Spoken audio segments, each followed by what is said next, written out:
interpretarse, y no es que haya una versión única, porque en la escuela es como que tienen, ay, no, entendiste mal, no entendiste mal, tú lo interpretaste por alguna razón así. Ese sistema simbólico que sostiene ese horizonte de sentido que compartimos como cultura.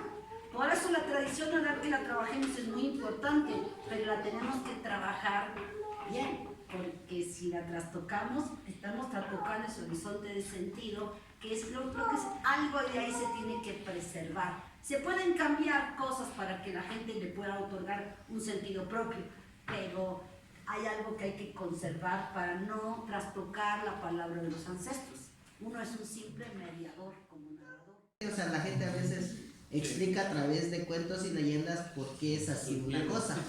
Entonces, me imagino que esta leyenda fue usada para decir por qué el plátano tiene unas hojas muy grandes. Bueno, maestra Graciela, pues gracias por todo lo que nos está aportando. Esperemos que a los que nos están acompañando, nos están escuchando, pues les hayan quedado claras estas, y si no, pues más dudas, ¿no? También las dudas y las preguntas valen. Yo nomás agregaría esto último, que el asunto de lo cognitivo va de la mano con el aprendizaje y la cuestión afectiva. Estos tres elementos, lo cognitivo y el aprendizaje y lo afectivo, tienen que generar satisfacción. Sí. Esa satisfacción en la vida diaria, porque nos va a permitir adaptarnos. Entonces, a lo mejor los maestros, las maestras tenemos que tener presente esto, ¿no? Sí. Que nuestros niños, nuestras niñas, tienen que adaptarse a estas realidades sociales, a estas realidades físicas, económicas, todo eso. Eso sería así como la importancia que tiene esto del constructivismo. Bueno, maestra Graciela, no le picamos tiempo, yo sé que ya es hora de comer. Gracias. En esa elaboración de las tarjetas de autoaprendizaje, lo quisimos poner así para como la evidencia del trabajo hecho de acuerdo al método inductivo intercultural. A mí me ha gustado mucho, escucho método inductivo intercultural y pienso en milpas y pienso en el terreno, pienso en las personas, y son como varias ideas que generan en mí. En este método pues siempre lo hemos identificado, demostrado por medio de una mesita con sus patitas, y cada patita pues representa como el pilar del método, y son 4. Está el filosófico, el pedagógico, el político, el epistemológico. ¿Cómo vamos a saber la tipología textual de sus culturas? Porque toda cultura genera nombres para nombrar los textos. ¿Sí? Va, entonces cada quien escribe, por favor, algunos en su lengua y después en español, y mañana vamos a empezar con los géneros. Porque les voy a pedir que indaguen en sus comunidades qué tipos de textos circulan. Necesitamos una tipología de textos. Yo tengo un texto en zapoteco, y a razón de esto último que estuvo explicando, sí, pues no voy a comentar el texto, ¿no? Porque es una leyenda. Viene también su descripción en español, pero de cuando tuve yo el texto dije, lo voy a leer en zapoteco porque pues es una variante que le identifico. O sea, de entrada me familiaricé con el texto, porque repito, es alguna variante, no la mía, pero sí. Y en las primeras letras pude leer el primer renglón. Entonces yo creo que aquí el primer acercamiento que tuve con ese texto, que para mí también es un tanto extraño porque, repito, no es de mi variante, sin embargo sí puedo descifrar pues la mayor parte, ¿no? Hay palabras que no. Por ejemplo, lo que dice Toigit, Gubán, y yo pensé, dije, una gallina vivía. El primer párrafo lo interpreté como una gallina vivía con un señor y una señora en un pueblo, ¿no? Y ya cuando fui leyendo los demás párrafos, se perdió esa gallina que yo interpreté en el primer renglón. Dije, ¿dónde quedó la gallina? Pues ya no hay gallina, ¿no? ¿Será que se la comieron? ¿Será que...? Entonces ya pensé, ya empecé, entonces esta palabra no es gallina. Y lo volví a leer y dije, Tibgit, dije, entonces es un día. o es un día o es un pueblo. Entonces mi segundo referente fue que es un día, que el texto dice, una vez o un día vivía un señor con una señora en un pueblo, ¿no?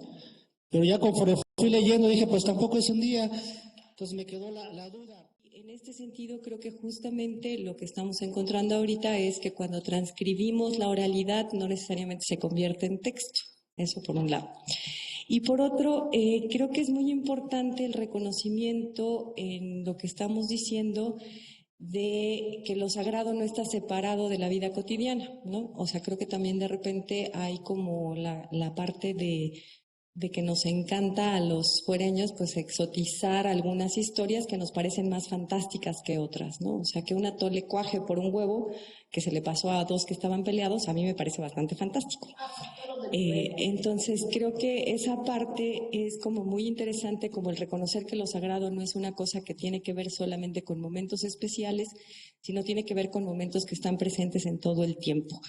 Y eso es algo que a mí me parece como súper importante no perder, o sea, como no estar buscando el relato mágico en el sentido mágico de Harry Potter, pues, ¿no? O sea, estar buscando la puerta de Narnia, sino estar buscando la cocina, estar buscando la milpa, estar buscando, o sea, creo que esa parte de los relatos que nosotros tenemos y de las historias que recopilamos es central. Y por último, creo que hay una tercera parte que me parece como muy importante, que es esta cuestión de qué hace trascendente un relato, ¿no? Este relato, a mí, por ejemplo, oyendo el relato del atole, yo no sé, pero creo que es muy común esta cuestión de cómo entramos a la cocina, cómo cocinamos, qué ambiente tenemos, cómo estamos en términos espirituales para hacer la comida. Pues es un relato que al menos yo puedo pensar en unos 5 o 6 que me han contado, es algo que se cuenta hoy, pues, ¿no? O sea, no es algo que necesariamente es una cosa que pasaba antes. En el primer plano de lo simbólico, pues no voy a repetir porque ya dijo él, ¿no? Lo que trata ahí, lo que está plasmado, lo que está dicho, es que la lengua mije, nuestra lengua es comunal y debemos cuidarla.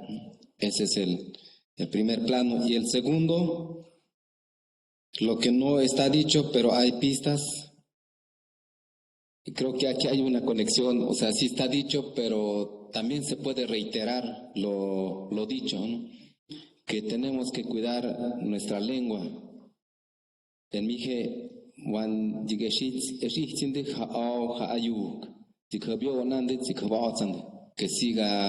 siga fluyendo nuestra lengua, que siga desarrollándose, que siga brotando, ¿no?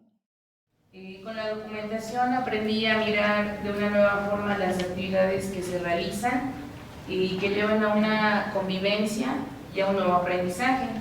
También a usar las diferentes herramientas para hacer esa documentación y encontrar muchos significados de la lengua náhuatl que tal vez no había yo visualizado y que ahora pues son muy, muy buenas reflexiones y pues eso sigo aprendiendo. En esos silencios, cuando las mujeres de pronto no estamos de acuerdo, realmente no, a mí eso me parece, y lo he manifestado yo, que ya me siento con el valor de decirlo, pero las mujeres que no hablan, solamente fruncen el ceño y hacen, ese silencio significa mucho. Y entonces ahí, en ese cuadro que está ahí, yo lo ubico en la parte de pensar, y a lo mejor también en el hablar, pero sin emitir palabras. Porque ahorita sale, pero llevamos un proceso. A veces ahorita aquí bien abiertos por no, hay otros portadores de México, etc. Pero ¿quién los lee realmente? Porque te apuesto, así te lo aseguro, que eso que tú dices, evidente, el texto que lo cumple, te apuesto que los hombres que pasan a revisar, ni bueno. Yo sí los invitaría como a pensar en el material. Uno, en el marco de una estrategia más amplia que tiene como fundamento el método inductivo intercultural. Y dos, un material. Porque realmente tenemos poco tiempo para hacer toda esta cadena de... ¿no? O sea, pero si podemos concretarlo en un tipo de texto que nos ejemplifique, ¿no?, cómo podemos trabajar con los productos de la autodocumentación, convertirlo en un texto con fines pedagógicos y, digamos, cerrar esa misión. Creo que después ya podremos ampliar todo lo que querramos, pero sí.